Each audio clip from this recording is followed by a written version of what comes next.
이스라엘 들으라 생명의 말씀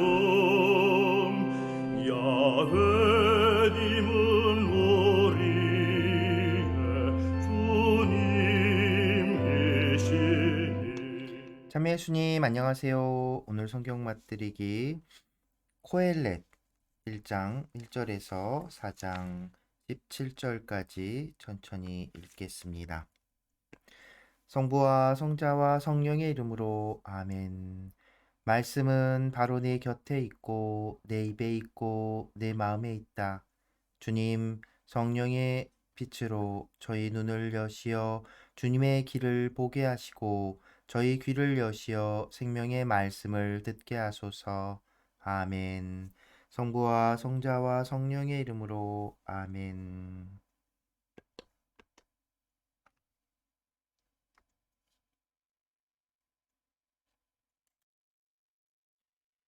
코엘렛, 다윗의 아들로서 예루살렘의 임금인 코엘렛의 말이다. 허무로다 허무, 코엘렛이 말한다. 허무로다 허무, 모든 것이 허무로다. 태양 아래에서 애쓰는 모든 노고가 사람에게 무슨 보람이 있으랴. 한 세대가 가고 또 한 세대가 오지만 땅은 영원히 그대로다. 태양은 뜨고 지지만 떠올랐던 그곳으로 서둘러 간다. 남쪽으로 불다 북쪽으로 도는 바람은 돌고 돌며 가지만 제자리로 되돌아온다. 강물이 모두 바다로 흘러드는데 바다는 가득 차지 않는다. 강물은 흘러드는 그곳으로 계속 흘러든다. 온갖 말로 애써 말하지만 아무도 다 말하지 못한다. 눈은 보아도 만족하지 못하고 귀는 들어도 가득 차지 못한다.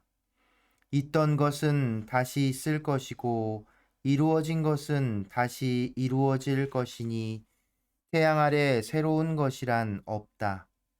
이걸 보아라, 새로운 것이다. 사람들이 이렇게 말하는 것이 있더라도 그것은 우리 이전 옛시대에 이미 있던 것이다. 아무도 옛날 일을 기억하지 않듯 장차 일어날 일도 마찬가지. 그 일도 기억하지 않으리니 그 후에 일어나는 일도 매 한 가지다. 나 코엘렛은 예루살렘에서 다스리던 이스라엘의 임금이었다. 나는 하늘 아래에서 벌어지는 모든 것을 지혜로 살펴 깨치려고 내 마음을 쏟았다. 그러나 이는 인간의 아들들이 고생하도록 하느님께서 마련하신 괴로운 작업이다. 나는 태양 아래에서 이루어지는 모든 일을 살펴보았는데, 보라, 이 모든 것이 허무요, 바람을 잡는 일이다. 구부러진 것은 똑바로 될 수 없고, 없는 것은 헤아려질 수 없다. 나는 속으로 말하였다. 보라, 나는 내 이전에 예루살렘에서 통치하던 모든 분들보다 지혜를 크게 하고 더하였으며 내 마음은 수많은 지혜와 지식을 익혔다. 나는 지혜와 지식, 우둔과 우매를 깨치려고 내 마음을 쏟았다. 그러나 이 또한 바람을 붙잡는 일임을 깨달았다. 지혜가 많으면 걱정도 많고 지식을 늘리면 근심도 늘기 때문이다. 나는 나 자신에게 말하였다. 자, 이제 너를 즐거움으로 시험해 보리니 행복을 누려 보아라. 그러나 보라, 이 또한 허무였다. 웃음에 대하여 나는 말하였다. 어리석은 짓. 또 즐거움에 대하여 난 말하였다. 그것이 무얼 할 수 있으리요. 나는 인간의 아들들이 한정된 생애 동안 하늘 아래에서 할 수 있는 것 가운데 무엇이 좋은지 깨치기까지 내 마음이 지혜로 모든 것을 이끌게 하면서 술로 이 몸의 생기를 돋우어 우매함을 알아보리라고 속으로 작정하였다. 나는 큰 공사를 벌였다. 나를 위하여 궁궐들을 짓고 포도밭들을 일구었으며 나를 위하여 정원과 공원을 만들어 거기에 온갖 과일나무를 심었다. 또한 나를 위하여 못을 만들었으니 무성이 자라는 나무숲에 물을 대려는 것이었다. 나는 남종들과 여종들을 사들였고 시종들도 소유하고 있었으며 나에게는 나 이전에 예루살렘에서 통치하던 모든 분들보다 더 많은 가축들, 소떼와 양떼가 있었다. 나는 또 나를 위하여 은과 금, 임금들의 소유물과 영토를 모아들였다. 나를 위하여 남녀 소리꾼들과 인간의 아들들의 즐거움인 궁녀들을 더 많이 두었다. 나는 나 이전에 예루살렘에서 통치하던 모든 분들보다 더 크고 부유하게 되었으며 나의 지혜 또한 내 앞에 서 있었다.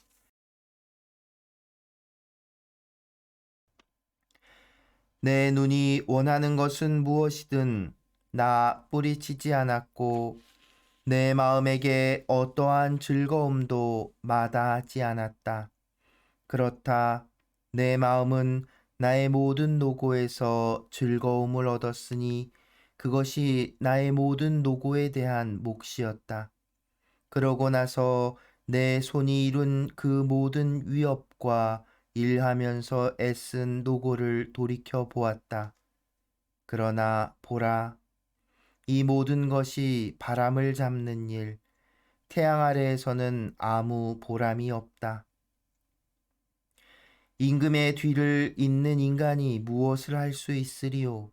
선왕이 이미 이룩한 것밖에는 지혜와 우둔과 우매를 돌이켜 보았을 때 나는 어둠보다는 빛이 더 쓸모 있듯 우매함보다는 지혜가 더 쓸모 있음을 보았다.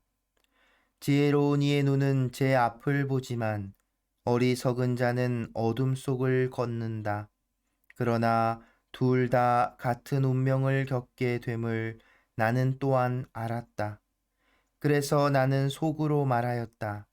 어리석은 자의 운명을 나도 겪을 터인데 그렇다면 나는 무엇 때문에 그토록 지혜를 추구하였던가? 그래서 이 또한 허무라고 속으로 말하였다. 지혜로운 이에 대해서건 어리석은 자에 대해서건 영원한 기억이란 없으니 앞으로 올 날에는 모든 것이 잊히는 법. 아, 정녕 지혜로운 이도 어리석은 자와 함께 죽어가지 않는가? 그래서 나는 삶을 싫어하게 되었다. 태양 아래에서 벌어지는 일이 좋지 않기 때문이며 이 모든 것이 허무요 바람을 잡는 일이기 때문이다. 나는 또 태양 아래에서 내가 애써 얻었건만 내 뒤에 오는 인간에게 물려주어야 하는 내 모든 노고의 결실을 싫어하게 되었다. 그가 지혜로운 자일지 어리석은 자일지 누가 알리오. 그러면서도 내가 태양 아래에서 지혜를 짜내며 애쓴 노고의 결실을 그가 차지하게 되리니 이 또한 허무이다. 그래서 태양 아래에서 애쓴 그 모든 노고에 대하여 내 마음은 절망하기에 이르렀다. 지혜와 지식과 재주를 가지고 애쓰고서는 애쓰지 않은 다른 사람에게 제 몫을 넘겨주는 사람이 있는데 이 또한 허무요 커다란 불행이다. 그렇다. 태양 아래에서 애쓰는 그 모든 노고와 노심으로 인간에게 남는 것이 무엇인가?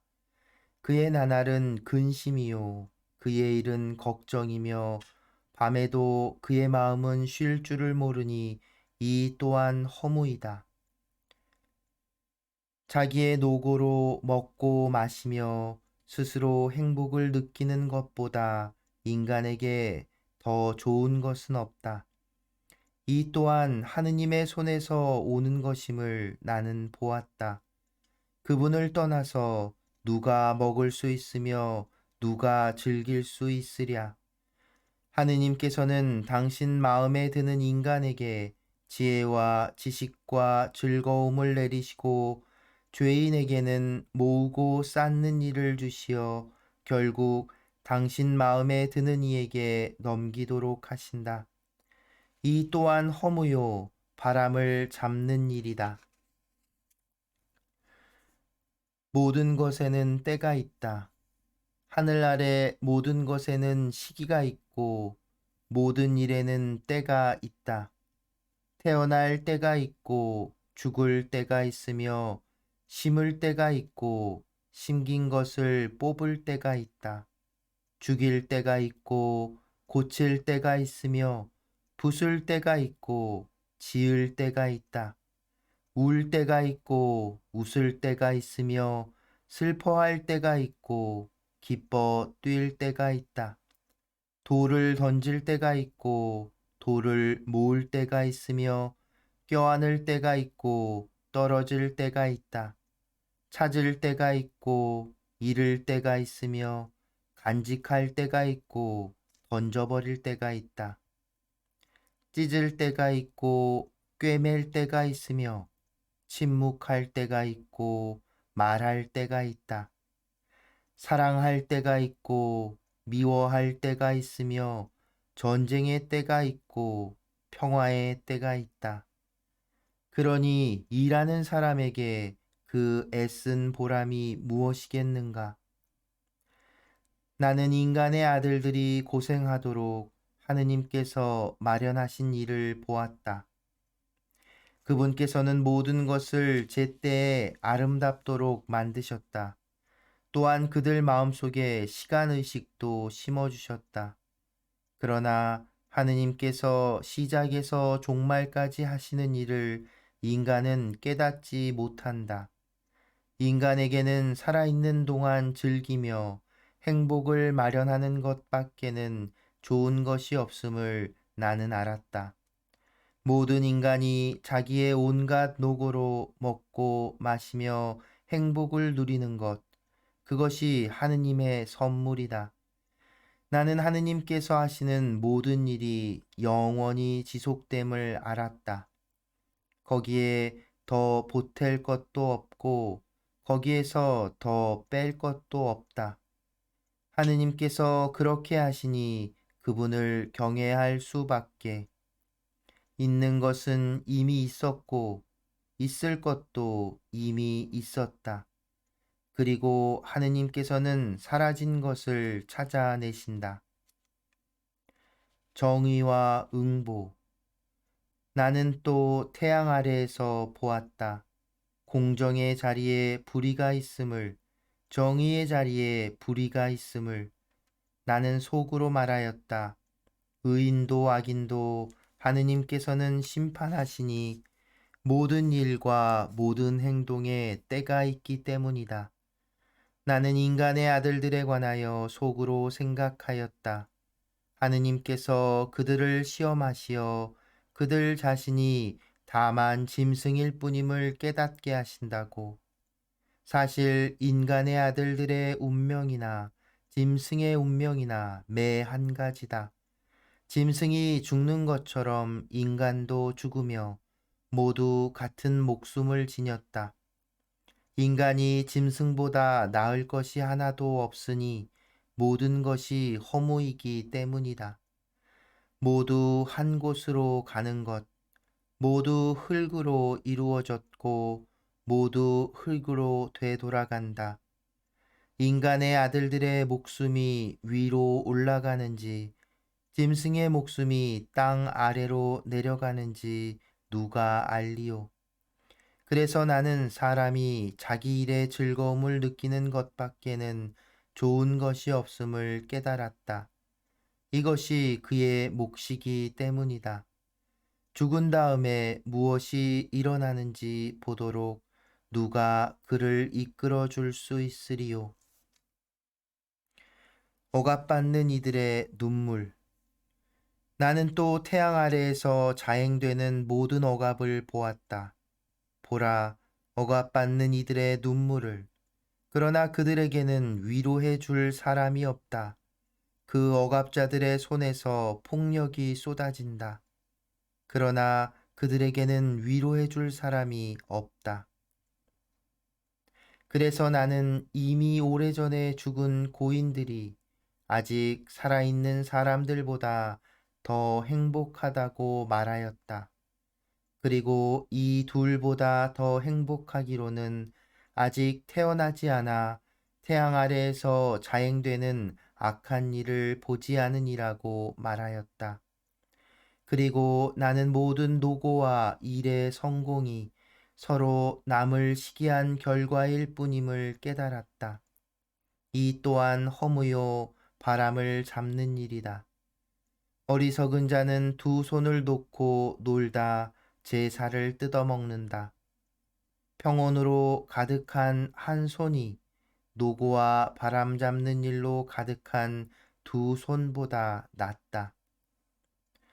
나는 또 태양 아래에서 허물을 보았다. 어떤 사람이 동무도 없이 혼자 있다. 그에게는 아들도 형제도 없다. 그의 노고에는 끝이 없고 그의 눈은 부에 만족할 줄 모른다. 나는 누구를 위하여 애쓰며 나 자신에게 좋은 것을 마다하는가?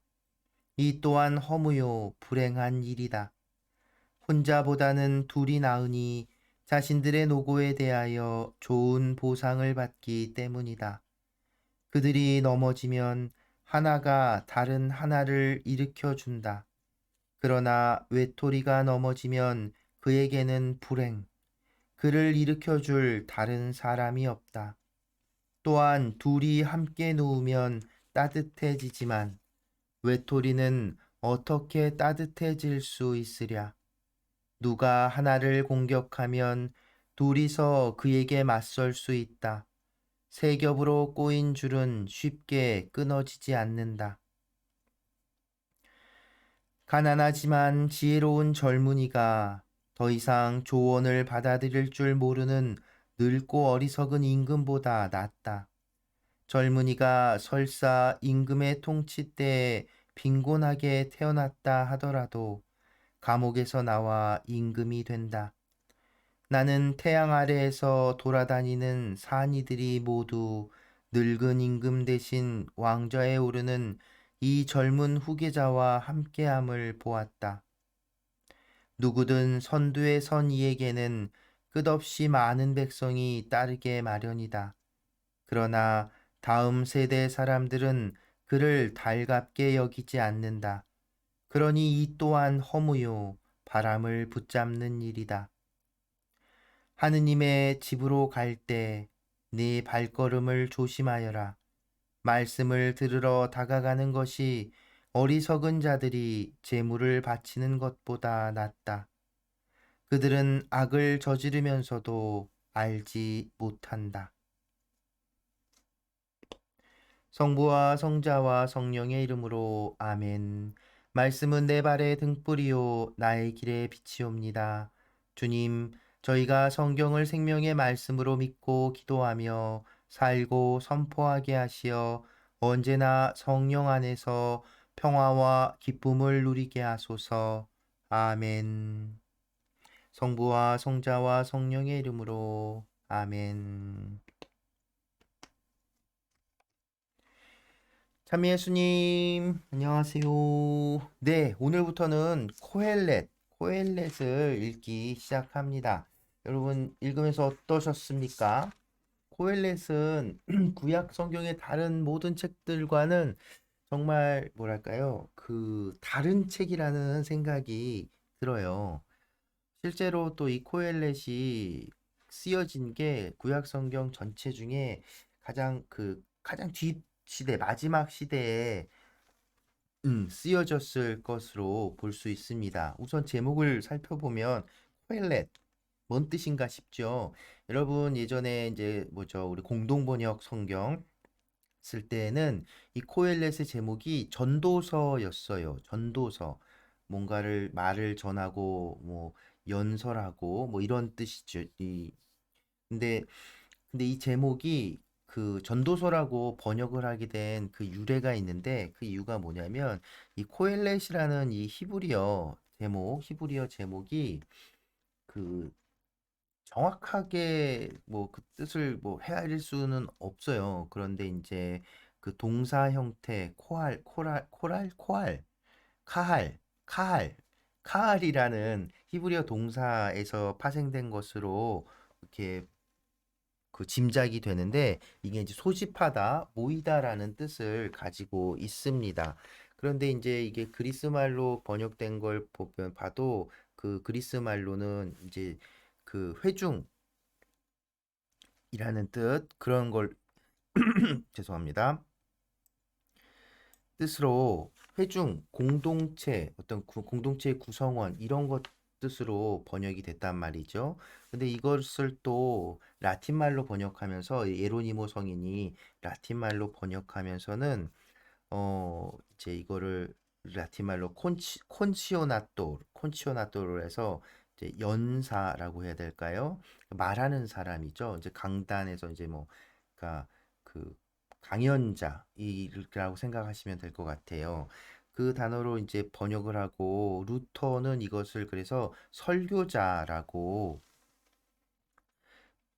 또 번역을 하게 됩니다. 이제 그러면서 그런 어떤 이제 라틴 말로 번역된 전통에서부터 이제 설교자, 전도자라는 이제 의미로 이제 사용되게 되고 그 제목 자체를 그 이제 우리말로 번역할 때 그래서 그걸 이제 전도서라고 번역을 했는데 근데 사실은 이 번역은 명확하지도 않고 또 이 코엘렛이라는 책이 가지고 있는 그 내용과도 맞지 않는 그러니까 전도서 하면 무언가 이렇게 그 교리를 전하고 설파하고 그런 내용이 담겨 있는 책인 것 같잖아요. 그런데 실제로 코엘렛의 내용 앞으로도 보고 또 오늘 읽은 부분도 보시면 조금 이상한데 느껴질 텐데 전통적인 그 신학, 이스라엘의 전통적인 신학 지혜에 대해서 그러니까 이스라엘 전통에 대해서 좀 이렇게 부정하는 그러니까 욥기하고 결이 같은 거예요. 그런데 욥기하고 다른 점은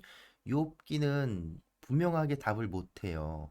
그러니까 전통적인 가르침, 이스라엘 전통적인 가르침 그 윤리 그 규범, 그러니까 권선징악, 상선벌악 이게 현실에서 그대로 이루어지지 않는다는 것을 고발은 하지만 뭐 딱히 뭐 결론을 못 내리죠. 답을 못 주죠. 그 욥기의 해결은 그래서 그런 것들이 다 해소되기 위해서 하느님과의 어떤 극적인 만남이 이루어지고 하느님을 만나는 것을 통해서 그러니까 우리는 그래서 이 현실 안에서 다 이해할 수 없지만 하느님을 만남으로써 하느님과 대면함으로써 그 모든 것들이 이제 해결될 수 있다라고 이제 종교적으로 오히려 또 다시 회귀하는 그런 그 구조를 가지고 있다면 코엘렛은 보다 더 철학책 같은 거예요. 그러니까 이제 종교적인 교리를 전하는 듯한 전도서라는 제목은 조금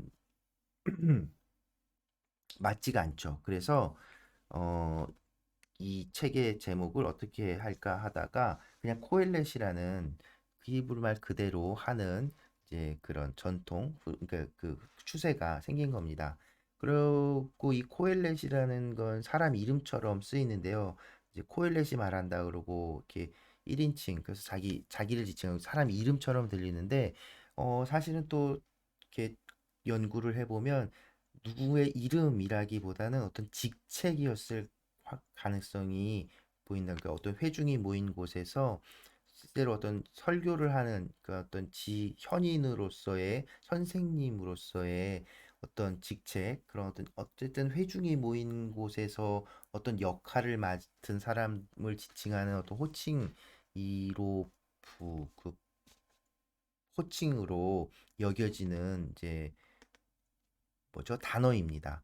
그래서 근데 이제 이 단어가 이 마치 이제 이름처럼 이제 사용이 되어서 이제 남겨진 것이라고 볼 수 있지요. 그래서 이제 코엘의 제목을 통해서만 봐도 이제 이 책이 가지고 있는 이제 의미나 이런 것들을 이렇게 볼 수 있는데, 근데 또 하나의 재밌는 것은 이 오늘 1장의 부분에 표제나 머릿말 부분을 딱 보면, 일단 표제 1장 1절이 보면 다윗의 아들로서 예루살렘의 임금인 코엘렛의 말이다. 근데 여러분 기억해 보시면 예루살렘에서 임금 중에 다윗의 아들 임금 중에 코엘렛이라는 이름 안 떠오르시죠? 네, 그러니까 이름이 아니라는 거죠. 그 누군가를 지칭하는 말이었는데, 그래서 이름처럼 굳어진 것이라고 볼 수 있고, 그러면 이게 누군가? 여러분 1장을 읽으면서 누군지 딱 감이 오시지 않았습니까?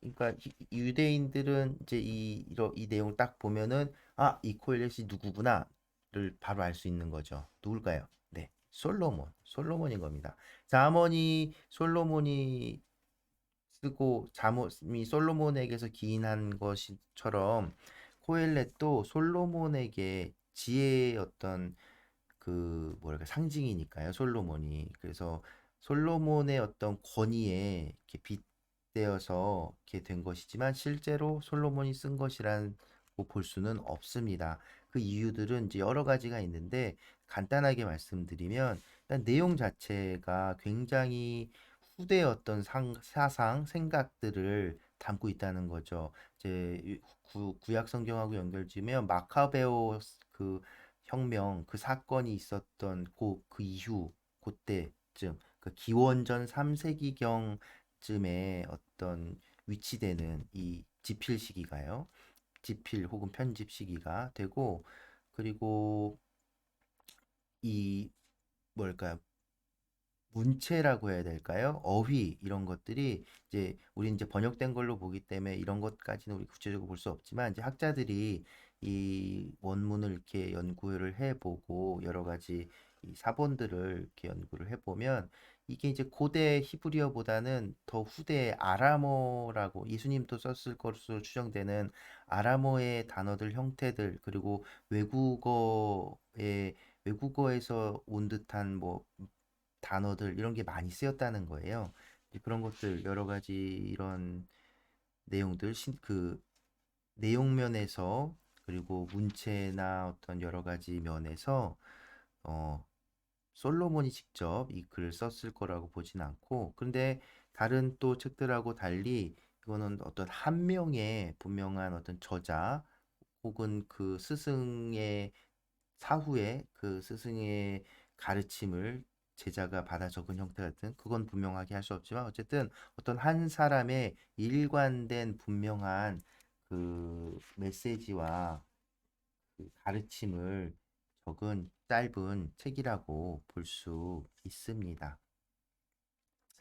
그래서 기원전 3세기 이 시대에는 사실 실제로 그 헬레니즘 문화가 그 고대 근동 전 지역에 많이 퍼져 있었던 시기이기도 해서, 그리고 또 이 콜렛이란 내용이 철학적인 그런 주제들을 담고 있기 때문에 그러면 헬레니즘 철학 누구야 스토아 학반이 막 이런 데 영향을 받은 건가 이렇게 생각하기도 했었어요, 학자들이. 그런데 또 연구를 해보면 실질적으로 그런 영향을 받은 흔적들은 찾아볼 수가 없고, 오히려 그리스 헬레니즘 철학과는 좀 차이점들을 많이 보입니다. 오히려 이집트, 사실은 이 중동 지역의 중동 철학의 그 중심은 이집트에 있어요. 이집트 문명이 사실은 고대 우리 인류 전체에서도 가장 오래된 그 문명을 꼽혔던 곳이기도 했고요. 잠언에서도 아멘엔오페라는 그 이집트 지의 그 잠언집에 영향을 받은 내용들이 등장했잖아요. 그래서 코엘렛 역시도 이집트 쪽의 이런 잠언집, 또 다른 잠언집들과 어떤 유사성과 연결점들을 발견하게 됩니다. 그러니까 어쨌든 그리스 철학과 비슷하게 또 철학적인 사유, 그러니까 어쨌든 인간적인 사고, 그러니까 신학적이고 그 전통, 유대의 전통의 이 신학, 하느님과 믿음, 예배, 집 예배와 막 이런 그 예배와 그 율법 이것이 이것을 이렇게 얘기한다기보다는 오히려 이제 인간적인 이성과 사고에 이제 더 집중해서 현실적인 이야기들을 하고 있다고 하고 있는 책이라고 볼 수 있지요. 그런데 또 그렇다고 해서 이 책이 그럼 이제 하느님에 대해서는 전혀 얘기하지 않고 하느님은 이제 정말 하느님을 부정하거나 그런 책이냐? 그렇다면 성경에 담길 수가 없었죠. 그리고 또 심지어 내용도 막 다 허무라 그러고 굉장히 부정적인 언급들을 통해서 염세주의를 조장하는 책이 아닌가? 이렇게 볼 수도 있지만, 근데 왜 이런 게 성경에 들어가 있지? 라고 생각할 수 있지만, 찬찬히 그 내용들을 이렇게 읽어보면 절대 그렇지 않다는 겁니다. 물론 이 코엘렛의 내용은 그 유대의 전통 그 신학을 반대하는 그 내용들로 가득 차 있어요. 뭔가 예를 들어 의인이 뭐 고통받고 저 나쁜 놈들이 득세하고 정의 자리에 악이 막 팽배하고 그리고 뭐 수고와 노고 이런 것들 뭐 하면 이게 현세에서 복을 받는다라는 하느님께서 다 그것을 치러 주신다는 것이 실제로 현실에서는 이루어지지 않는다는 것을 분명하게 욥기보다 더 분명하게 그 그렇지만 그 분명하면서도 또 감정적인 게 아니라 이성적으로 이야기하고 있지요. 그러니까 근데 그 결론은 뭐냐면 그래서 다 허무고 다 이것도 해보고 내가 다 해봤는데 결국은 다 죽는다는 겁니다. 뭐 나쁜 놈도 죽고 착한 놈도 죽고 그 동물도 다 죽고 그래서 인간이 동물보다 나을 것도 없다라고까지 얘기를 하는 거예요. 그렇게 뭐 하고 또 뭐 이것 기쁨 뭐 지혜를 쫓는 것도 그 물론 그것을 통해서 얻는 기쁨과 즐거움도 다 만끽해 봤지만 그 역시 또 결국은 이 죽음이라는 것 앞에서 그 다 똑같다는 거죠. 그래서 허무라는 거예요. 바람 잡는 것이라는 게 쓸데없는 일이라는 거거든요.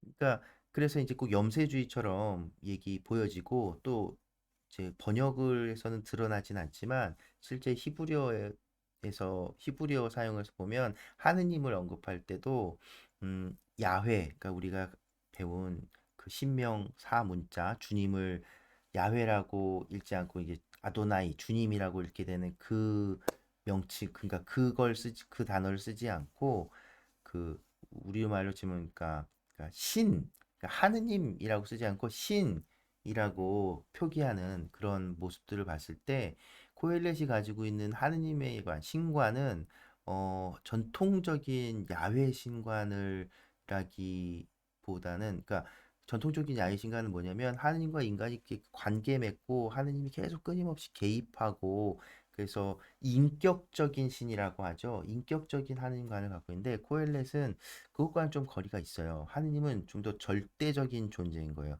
저 하늘 위 고고한 곳에서 심판하시고 다 주재하시는 거죠. 그러니까 신을 부정하거나 하느님이 계시지 않거나 해서 하지 않아요. 예배나 그 하느님을 경외하는 것이 지혜라는 것을 분명히 받아들이고 세상도 하느님이 창조하신 거고 다 받아들여요. 그런데 이제 인격적인 신에 대한 관계 맺고 하는 것들에 대해서는 다른 생각을 좀 가지고 있는 거죠. 그래서 절대자로서의 하느님 신관을 이렇게 보이고 있는 거죠. 그래서 이제 뭐 결론처럼 얘기하면 어, 코일렛은 또 실제로 첫 부분에 허무다, 다 모든 게 다 만사 허무다라고 얘기하고 마지막에 그럼 또 이렇게 결론처럼 허무라고 얘기한 거예요. 세상사 다 허무인 거죠. 그 종교에서 종교인들이 얘기하는 그런 하나님께서 다 권선징악, 하나님께서 다 말하고 현세적인 그런 기복 그 권선징악 상선보라 그게 다 이루어지지 않는다. 그리고 나쁜 놈들 저 다 잘 살고 사람한테서 물 혼자 있는 것보다 둘이 있는 게 낫지만 저 사람 믿을 것도 못 되고 막 이런 얘기들이 나온단 말이죠. 그러니까 그럼 결론은 뭐냐? 그러면 뭐 그냥 막 살자. 근데 또 이게 아니라는 거예요. 그러니까 사실은 믿을 거라곤 의지할 거라곤 하느님밖에 없는 거예요. 그래서 기쁨이나 즐거움, 행복, 그 모든 게 다 하느님의 선물이라고 이야기하는 것이죠. 그래서 놀라운 어떤 정말 이 이성적인 사고와 통찰로 현실을 바라보고 현실의 부조리함을 짚어내면서도 그 안에서 표현은 허무하고 다 의미 없다라고 말하지만 그러기에 추구해야 될 가치가 무엇인지를 분명하게 얘기하는 책이라고 말할 수 있는 겁니다. 그래서 참 놀라운 책이에요. 어, 자, 2000년 전에 이런 통찰, 그리고 또 소위 철학 헬레니즘에서는 정말 우리가 소위 인본주의라 하죠. 지극히 인간을 향해서 가 있는데 똑같이 지극히 인간적인 사고를 통해서 역시 오히려 더 큰 가치가 무엇인지를 발견한 어떤 그런 깨달음을 주는 책이라고 볼 수 있습니다. 그래서 아주 매력적인 책입니다. 여러분들도 천천히 그 의미들을 이렇게 음미하면서 함께 읽어 나가셨으면 좋겠습니다. 네, 오늘은 코엘렛 짧은 책이고 해서 이제 좀 도입 부분에 설명할 기회들이 많지 않을 것 같아서 어, 전반적인 이 코엘렛이란 책에 대해서 조금 길게 말씀을 드려봤습니다. 이제 천천히 읽어가면서 딱 이번 주 이 짧은 책이라 이번 주에 다 읽게 되니까요. 읽어가면서 또 뭐, 그 학문적인 이야기보다는 이 우리가 또 읽어가면서 또 저도 느끼는 것들 또 여러분도 함께 나누면서 이 코엘렛이라는 매력적인 구약 성경의 또 하나의 보물을 함께 읽어 나갔으면 좋겠습니다. 그래서 오늘 제가 또 성가 같이 함께 나누고 싶은 노래를 들고 왔는데 노래 제목은 희망을 내리소서라는 노래예요. 예, 바오로 딸의 윤요셉 부제님이 또 만들고 불러주신 노래인데 그 희망은 이제 예수님 하느님께서 그러니까 코엘렛의 주제도 제가 좀 전에 말씀드린 것처럼 결국 의지하고 믿을 곳은 하느님밖에 없다. 진정한 가치는 기쁨은 하느님에게서 오는 것이다라고 얘기하잖아요. 그래서 이 노래도 예수님 슬픔에 지친 저희에게 주님 사랑으로 참된 기쁨을 내리소서, 참된 희망을 내리소서 이런 가사를 가지고 있습니다. 그러니까 예수님께 우리가 의지할 수밖에 없음을 노래한 것이죠. 그래서 희망을 내리소서 이 노래 함께 나누면서 오늘 긴 이 코엘렛 첫 시간 마무리하고자 합니다. 네, 오늘도 함께 해주셔서 감사합니다.